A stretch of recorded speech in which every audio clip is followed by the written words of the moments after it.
In Ellsworth tonight, city councilors will consider the issue of who gets access to lakes across the city there and what rights property owners have over the view from their back porch. The public will weigh in on a push to ban overnight mooring on lakes in Ellsworth. It comes after homeowners along Green Lake complained of a houseboat that is permanently anchored about 30 yards from shore, which the boat's owner says is perfectly legal. News Center Maine's Donovan Lynch has the story.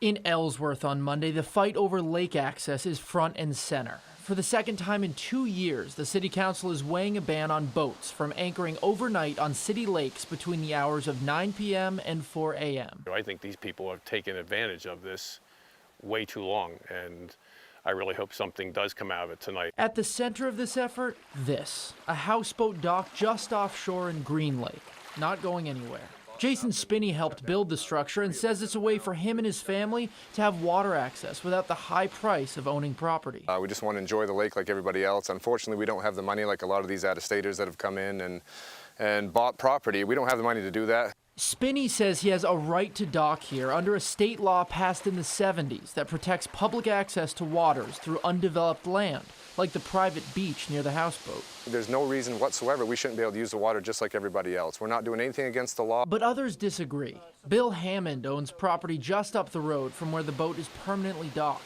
He supports the proposed ordinance and says what Spinney is doing is more like squatting than accessing the lake for recreation. To leave that here day in and day out, you know, it would be like somebody parking an RV in front of your house on the street, you know, saying, oh, the street's public property, oh, I can live here. This isn't the first time the city of Ellsworth has tried to clamp down on permanent floating property.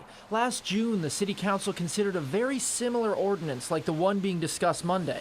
That was rejected. This time around, the effort faces new criticism, in part from council member Stephen O'Halloran. The underlying rift needs to be fixed ahead of any law.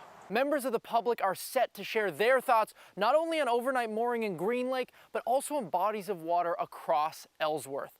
Donovan Lynch, News Center, Maine.